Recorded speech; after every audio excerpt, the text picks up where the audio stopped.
People who have faith in the shroud as the burial cloth of Christ, but don't understand or don't know the science, when they get to know it and learn it, have more respect for the cloth because of that.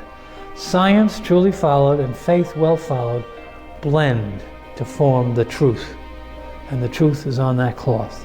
One possibility, of course, is that we have some unknown man who was scourged, crucified, stabbed with a lance, crowned with thorns, who spent less than 3 days within his burial shroud and bears his image in such a way that it cannot be recreated with all the technology that exists today. Or perhaps, just perhaps, it may be Jesus the Christ. This is your salvation. This is love in action.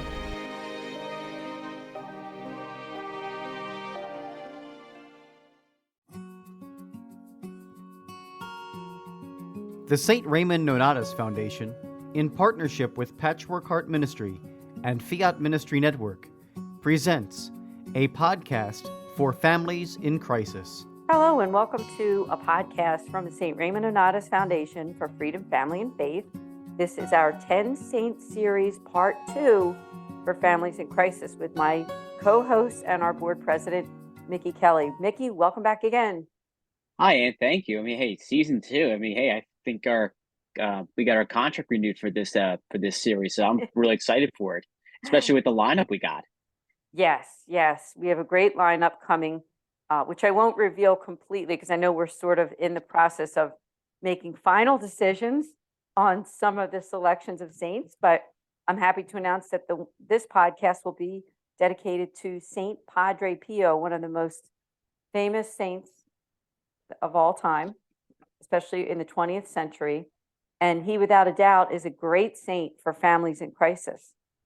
And so I agree. Why don't we start out with you, Mickey? I know you are, I don't know if the right word would be to say a big fan, but I know you really love Padre Pio. So start out with your own thoughts on him. Yes, and well, I really am blown away about Padre Pio. Well, in my circles, we always thought that Padre Pio was Obi-Wan Kenobi because of the kind of like a Star Wars reference, because he had because Obi-Wan looked like him, and that's how help us out, because also we're kind of wear the colors of what the Capuchins would wear. That's where the we kind of that's how we do it's kind of if Catholics know, they know the whole joke. So but honestly, I'm really just amazed at Padre Pio's piety, his humility, and he also is someone of great courage. He wasn't afraid to speak what's on his mind, and he also was a stigmatist. And those of you who are not familiar with that, a stigmatist is someone who has the wounds of Christ, and there's quite a bit of saints that have it too. So he's not alone. He's so, and he was, as a matter of fact, very loved, but very beloved in the country of Italy, especially where he comes from. Yes, that's right. He's definitely a favorite amongst Italians. I know for myself, my husband coming from an Italian family, many of his relatives really loved Padre Pio, especially his mother was very devoted to him. And there's some information on EWTN's website I just found for anyone who'd like to learn a little bit more. There's all kinds of websites and information though, but this one is actually on EWTN's website and says that he was born on May 25th of 1887 from Pietrelcina, Italy, a small country town located in southern Italy, and goes on just to describe that religion was the center of his life for both of his sides of the family, both of his mother's and father's side. And it says that they had many town celebrations in honor of different saints, and they attended daily mass. So he really was consecrated to God at an early age.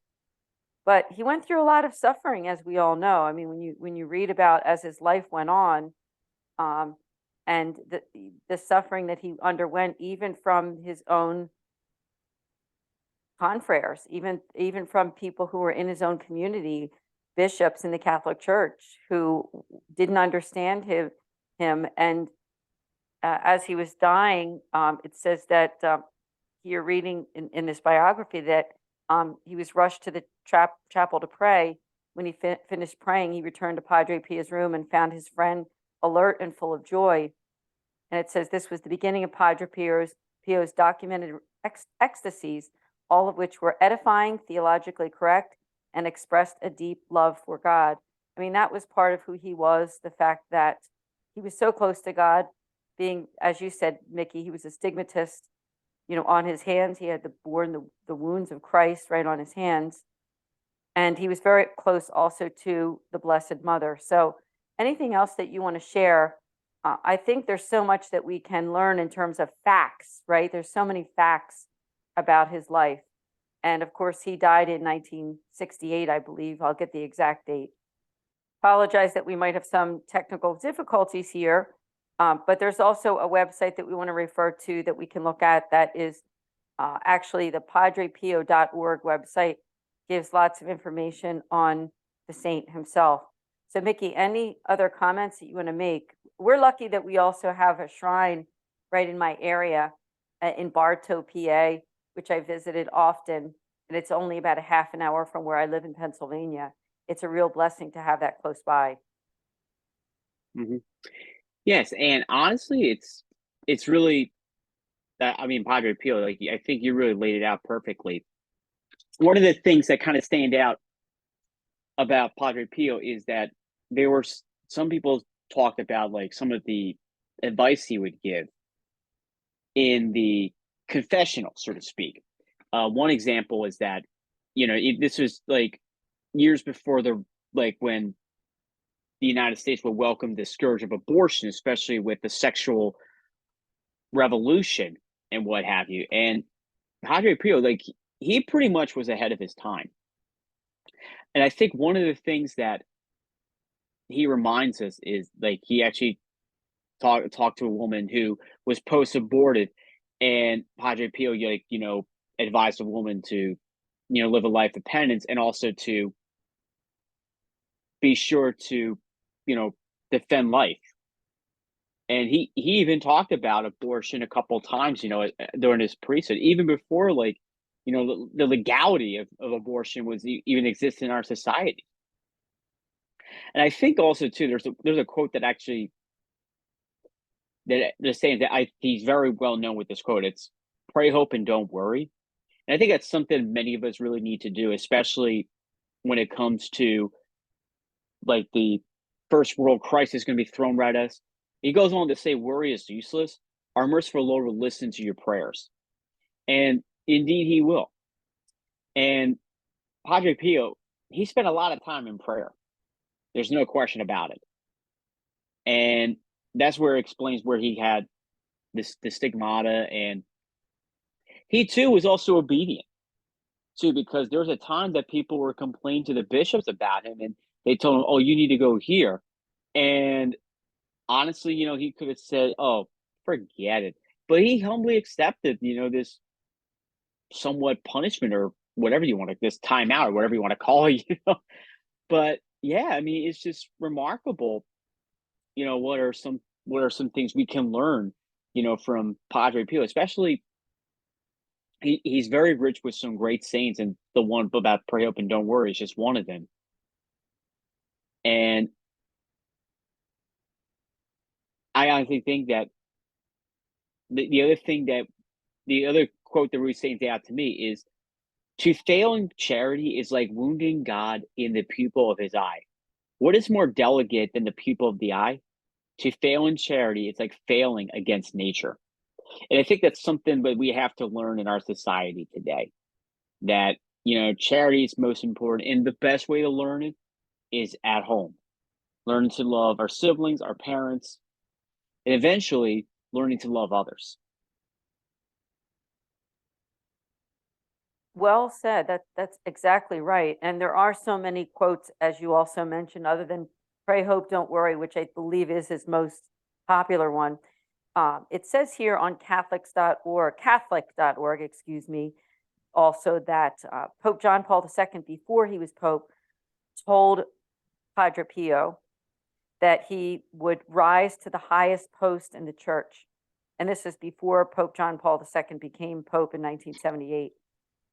It also says in the same article that Padre Pio suffered with illnesses as well, including cancer, where he was miraculously healed after just 2 treatments.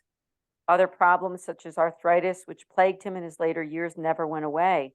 He died on September 23rd, 1968. And by the way, that is his feast day.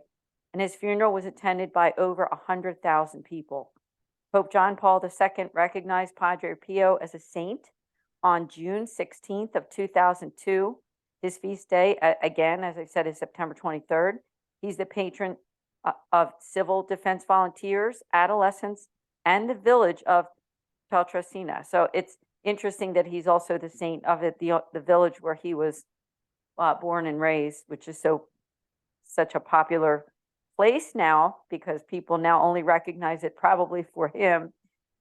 But he's a perfect saint also for families in crisis. You, our audience, that's why I believe, in my opinion, why we wanted to start this second series with Padre Pio, because I personally know people. I know one family in particular where their son was healed after he was in a major accident where he was paralyzed from the waist down.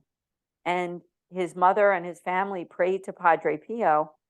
And I even remember at my own parish where they had people come to hear the story of this young man. And this young man's name, which he's now, I believe, in his late 20s, early 30s, his name is Lenny Martelli. And the Martelli Foundation is a foundation dedicated to people who have been affected by exactly that type of trauma that he's had been through. And so it's just an amazing thing to see that when you pray to Padre Pio, I mean, he's very real. And I know that my friend, the one that her son was healed from being paralyzed from the waist down, she did have images in her heart, mind, and visual images of Padre Pio when she was praying that her son would be healed. So if that isn't a crisis, I don't know what it is. But I know that for those who are listening, where you might be suffering from all kinds of crisis, whether it be divorce, separation, relationship issues, Padre Pio is definitely the saint for you. Mickey, I didn't know if you had any personal stories of him, or you and I both know probably plenty of people who are very devoted to him. Yes, well, in fact, and I think you mentioned earlier in the episode that your mother-in-law actually was very devoted to him. In fact, I remember seeing some images of Padre Pio that was around your beach home in Sea Isle, of course. And I thought that was like, oh, that's really amazing. And I remember like quite a few times, there's like some of the parishes in South Philadelphia, they've including St. Rita's Shrine, if I recall, they would have a statue of Padre Pio. It makes sense too, because South Philadelphia, they had quite a bit of Italians, back in the heyday of the city. Hopefully we can see that, return in the near future, but I digress. And there actually oftentimes too, I actually invoke his intercession too every time I pray in front of the abortion facility, especially like I was telling you about the story of how Padre Pio encountered a post-abortive woman. And honestly, like I just thought to myself, you know what? I really have to pray to him more often, I mean, especially for his intercession, especially all this, well, especially with all the saints too. Let's not forget. And of course, there's one quote that Padre Pio once said about, he actually said, abortion is not only a homicide, but also a suicide. And the reason he say that is because it's not just like you're killing fellow humans, but humanity is killing itself. And honestly, when I thought about that exchange he had with his fellow priest, Father Pellegrino Funicelli, I thought to myself, wow, especially how wise this Capuchin priest is, and I think it's something we really have to take hold. I mean, it's good to see that, like the culture of life is being built, but we still have a lot of work to do in order to continue to sustain and build a culture of life in our cult, not just in law, but also in our culture. Yeah, I'm glad you brought that up because I think he is a perfect saint to pray for in any instance, but especially anything having to do with life, right? Pro-life issues, abortion, euthanasia, all those other things. I mean, look how he cured that person that I know, my friend's son, where, as I said, I mean, he was paralyzed from the waist down and he was cured. I mean, he does walk with a cane, but the fact that he's walking is a miracle. And he's been told by more than one doctor that that's the truth. Now, I found a quote that we can kind of talk about a little bit too. It says that to be careful never to become discouraged when you see yourself surrounded by spiritual infirmities. If God lets you fall into some weakness, it is not to abandon you, but only to establish you in humility and make you more careful in the future. Walk with simplicity in the ways of the Lord, and do not torment your spirit. You must hate your faults, but with a quiet hate, not troublesome and restless. And that can be found at worksbyfaith.org. I think it's interesting to note that he's saying that you must hate your faults, but with a quiet hate. So he's not saying that you look in the mirror and you hate yourself, right? He's saying that we're striving for virtue. And it's funny that we're talking about virtue because the next series that we're doing for our divorce podcast series is going to be on the virtues for those affected by divorce. So if you're listening to this right now, and maybe you are, or somebody that you know, be sure to go to our YouTube channel and listen to that series as well. Our YouTube channel is Raymond Nonnatus, as many of you already know. But let's just talk about that a little bit. Isn't it the truth that Padre Pio is giving us this advice, saying that not to be discouraged when you see yourself surrounded by spiritual infirmities, that really what we need to do is trust God, right? Let's talk about that. Yes, and I feel like Padre Pio with that quote wants us to prepare for what is to come. And there's actually another quote that I think that can counter it a little bit, that as what you just said. He who attaches himself to the earth remains attached to it. It is by violence that we must leave it. It is better to detach oneself a little at a time rather than all at once. Let us always think of heaven. And honestly, and I think Padre Pio did had a point. I always think of the gospel passages in which Jesus calls his apostles. And there are some that were telling him like, well, I need to do this. And there's no excuses. What Jesus was doing, he was preparing them for what is to come. Everything that was around them was temporary. It was like right then and there that they have to follow him. And Padre Pio took on the gauntlet that Jesus first issued to the first bishops of the Catholic Church. And of course, they would eventually, ordain priests and deacons and would attract followers. For Padre Pio, he relentlessly preached, God's message consistently. Yes, he sure did. And when I think of Padre Pio, I think a lot of our listeners probably already know this, but the confession lines were like out the door.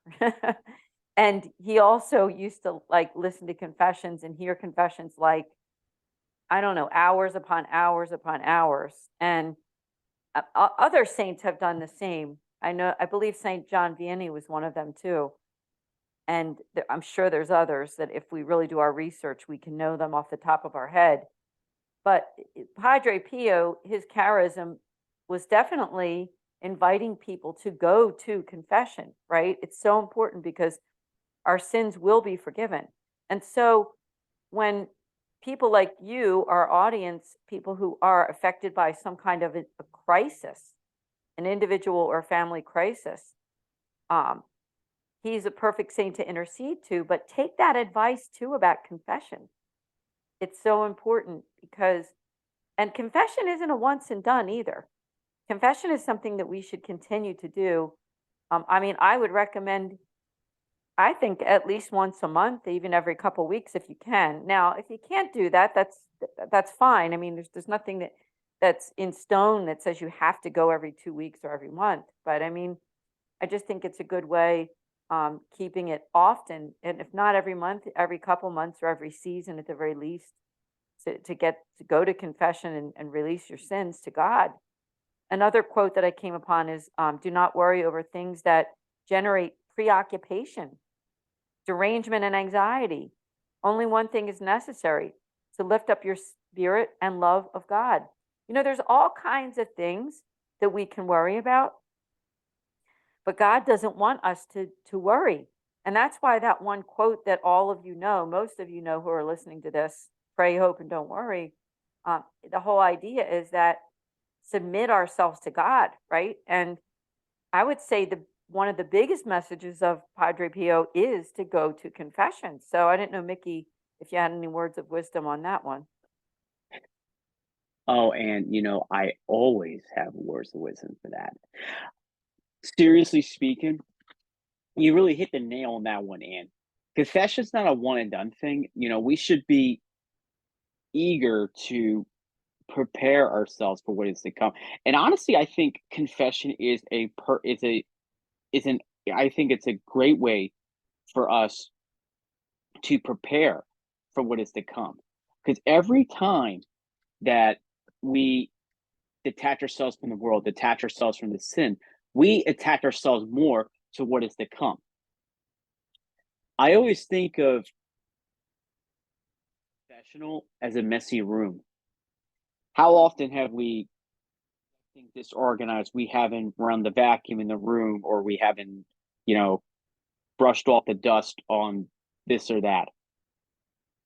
The point being is that the point being is confession helps prepare us for what is, help us to, that gives us the strength that we need in order for us to overcome the temptations of the world, to overcome the temptations, and to place everything at the foot of the cross, whether they are just sins against the commandments, sins against the virtue, sins against the flesh. Regardless of what you tell God, regardless of what you say in confession, regardless of what you confess, you're putting all your sins to God, who takes it all away, all because he loves you.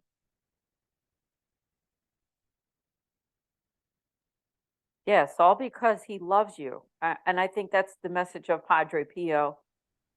And I mean, really, I think not only do I personally think he's a great Italian saint, but really worldwide, I mean, so many people intercede to him. I mean, I know, like you said, Italian Americans and people of all different nationalities who love his charism and the perseverance, because he really went through a lot too. Let's face it. I mean, even within the Catholic Church, people who were not believing, like the stigmatas that he had, that it was real, and some of the other things, the fact that I mean, obviously you've heard probably that he's said to have bilocated and be in two different places at once, that kind of thing, and people were doubting some of those things.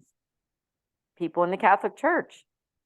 But at the end of his life, and as I said at the beginning of the podcast, John Paul II, who was not a pope yet, had that vision and that made that statement to him that he really did feel that he would rise up. I want to read the full quote, which everybody knows, but it's pray, hope, and don't worry. Worry is useless. God is merciful and will hear your prayer. So let's just talk about that. And I have one more to add. And then I found this one, that you cannot give God deadlines. That's another one from Padre Pio.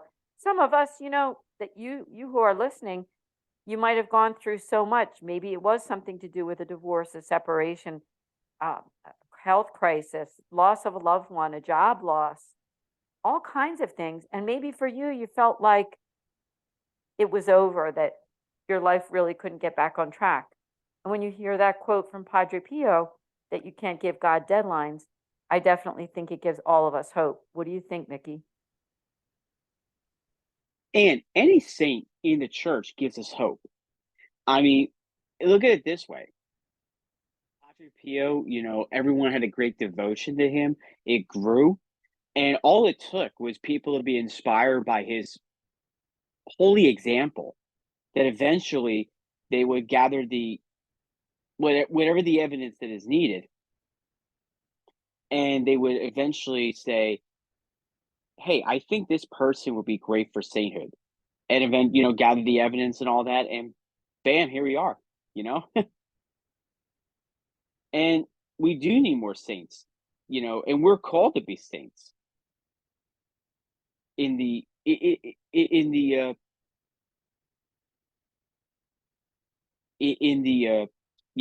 this new millennium. I know that you have said that often, and I 100% agree with you. We're all called to be saints, and we need more saints than ever. And when you think of a saint, a lot of us think of being that perfect person, but remember that none of us are perfect, but we are called to be holy, and we are all called to love God and our neighbor in the most infinite ways. And so that really is what it means to be a saint. When someone really loves God more than anything and is willing to put God first at every moment and is devoted to him. And so I just think he's got a wonderful life to explore. And so I want to make that invitation to all of you to please learn more about the saints. And we're giving you that invitation to learn about St. Padre Pio, St. Pio. And we're excited about our next podcast. We're only on episode 1 of part 2. We'll make podcast number 2 a surprise to all of you. But join us again. We always premiere on the last Thursday of every month at 8 p.m. on the Raymond Nonnatus YouTube channel, as well as on our Facebook page at St. Raymond Nonnatus Foundation. Mickey, did you have any final words before we end on Padre Pio? Yes, I actually would just like to leave with a quote from Padre Pio, if I can just find it.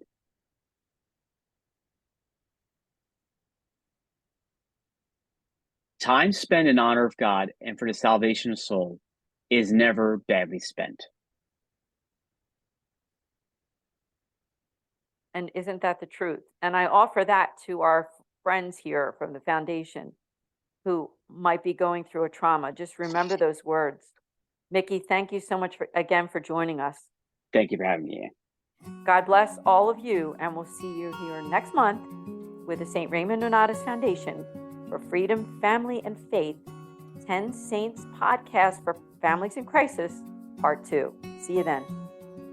Thank you for listening to this podcast. For more information about the St. Raymond Nonnatus Foundation, visit nonnatus.org or email director.srnf@gmail.com.